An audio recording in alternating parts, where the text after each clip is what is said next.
Nama dari saya, Namo Sang Yang Adi Budaya, Namo Buddhaya. Nama saya Revita Wijaya. Pada hari ini saya akan membagikan Dharma di sana dengan tema berbohong adalah salah satu tindak kejahatan. Di dalam sila kita yang keempat, Pancasila Buddhis, selalu mengingatkan kita akan kata musawadah. Musa yang berarti dusta dan vada yang berarti berbicara.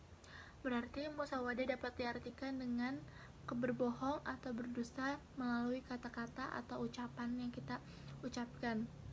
Berbohong biasanya terjadi ketika seseorang mengetahui kejadian sebenarnya, tetapi mengucapkan hal kebalikan dari kejadian yang sebenarnya itu.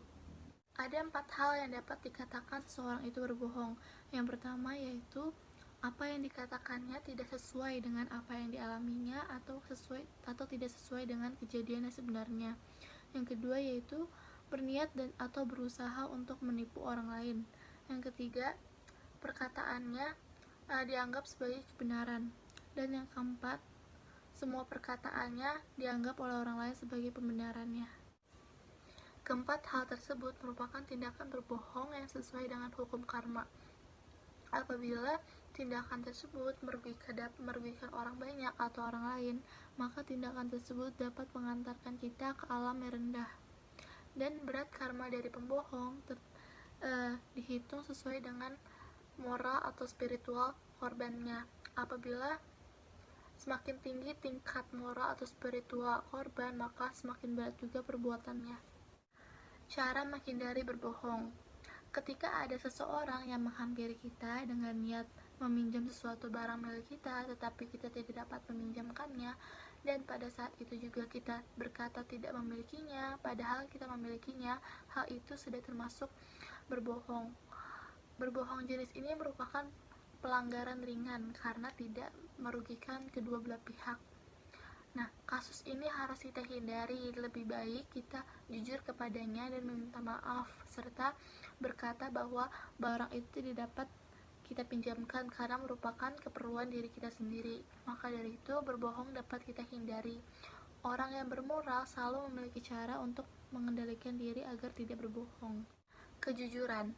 Menghormati kebenaran adalah hal yang sangat penting untuk menyelesaikan suatu masalah.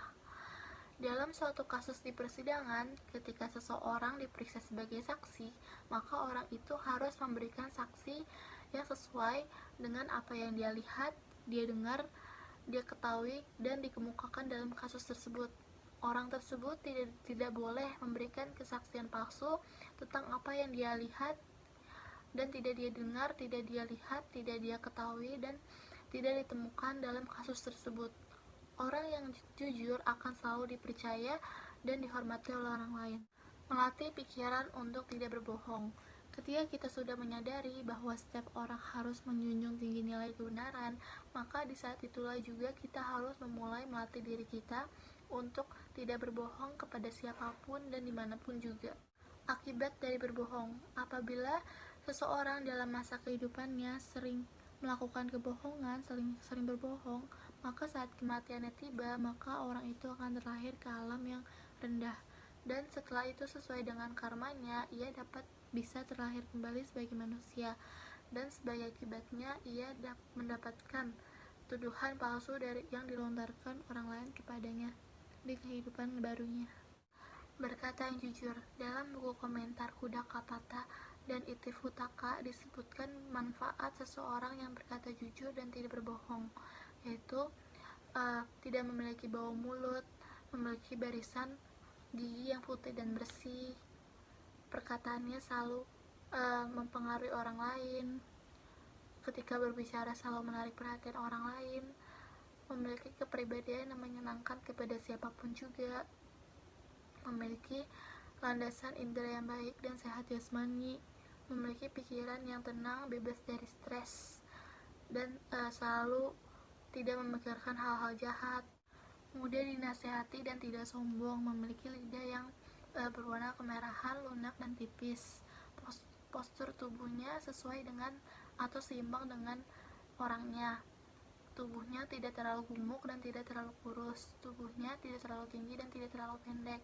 cara bicaranya penuh dengan sopan santun dan jelas. Hal-hal yang harus diperhatikan saat berbicara. Ketika seseorang mulai berbicara dan hal tersebut merupakan pembicaraan yang baik, tetapi saat ucapkan kurang baik, maka hal tersebut dapat menimbulkan reaksi yang kurang baik bagi para pendengarnya.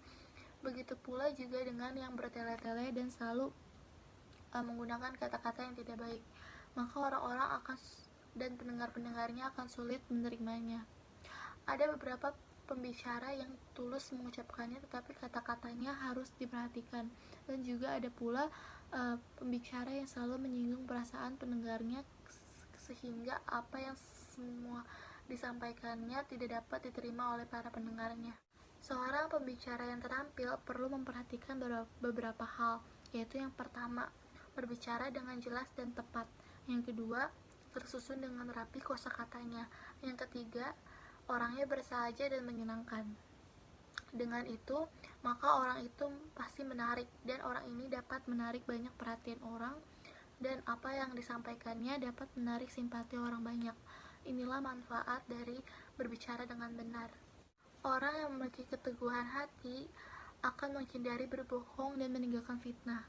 Ia akan menyatukan kembali orang-orang yang sudah terpecah belah. Perkataannya memperkuat persatuan dan kesatuan, dan ia menyukai masyarakat yang hidup damai dan harmonis. Maka dari itu, marilah kita semua makhluk bumi harus melatih diri kita untuk tidak berbohong.